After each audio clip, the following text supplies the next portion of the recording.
What's going on, guys? Today we are learning a flourish that I created.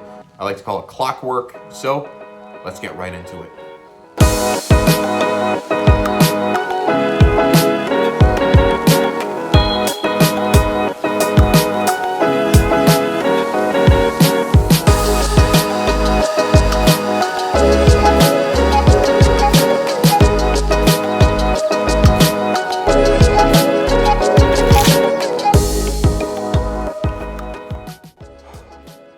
Okay, so quick little history about this. As far as I am concerned, I have come up with this little flourish. This is my own creation. I haven't seen anybody else do exactly this or anything relatively similar to it. If there is something similar to it, then I would love to know so I can cite them properly. But as far as I am concerned, no one else does a flourish like this. Now, there are two versions of this. The proper version is going to look like this, and then the beginner's version takes away the revolution cut and just substitutes it with a Charlier cut. And we're just gonna go over those really quick because I can't assume that you guys know how to do those already, so just feel free to skip ahead if you already do. For those that don't, a Charlier cut or a one-handed cut is going to look like this. And realistically, all you're gonna do is start in mechanics grip with your thumb along the side, index finger on top, middle, ring, and pinky fingers along the other side of the deck. From here, you're going to put that into a raised mechanics grip where your thumb is going to basically just lift up the cards and you have all of this awesome free space to play around with right here. Now, once you're in this position, what you're gonna do is you're going to drop about half the deck down into right here. And then you're going to push up against this back corner, the corner closest to your index finger. Right here, you're gonna push that up until it makes contact with your thumb.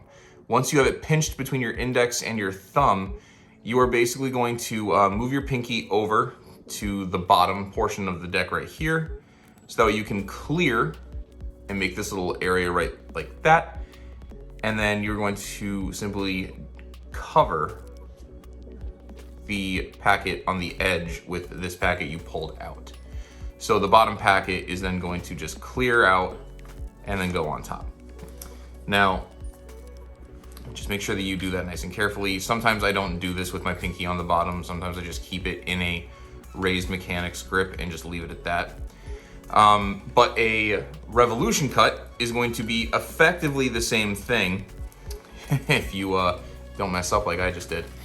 But you're adding a little extra flourish to it. Now, you are going to start here. You are going to have this same bottom half down here, maybe a bottom 2/3 if you're not feeling confident.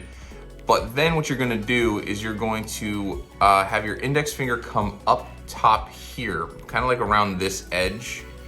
And then you're going to kind of swivel over like so. And it's going to swivel with your thumb, index, and middle finger, but you're gonna move your middle finger out of the way so that way you can make contact with your ring finger down here. Now, once you have it contacted with your index and your ring finger, those two fingers are basically just going to twirl the deck around 180 degrees, which will then allow you to raise up this packet and then close the cut. So again, slowly, so you're down, bottom packet down, little pivot right here, twirl over, let your ring finger come in, twirl it around, and then complete the cut. So now that you understand how that works, and if you don't, feel free to practice, please. But realistically, the only other thing that you're gonna need to know how to do is this, and that's it. So realistically, what I'm doing is I'm lifting up a very, very small portion of cards. I think on average, I lift up between 6 and 8 cards. This looks like 7. So you're going to lift up a small packet of cards, and you're going to do so with your thumb of your open hand coming to the bottom corner right here. You're gonna lift up a section while also grabbing the opposite corner right here with your middle finger. So you're basically just lifting up that packet like this. So you're going to lift it up, and then your index finger is basically just going to twirl the cards around, okay?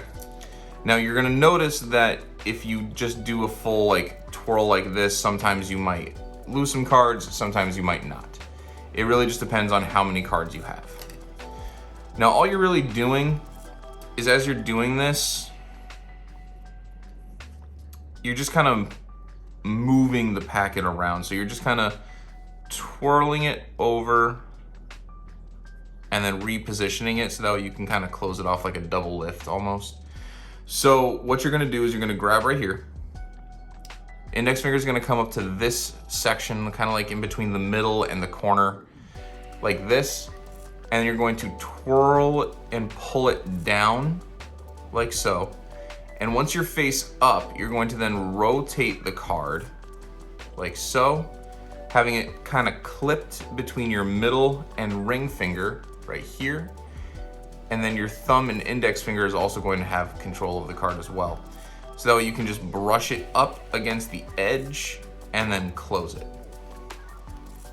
So again, you're going to lift up, thumb, middle finger, twirl, rotate,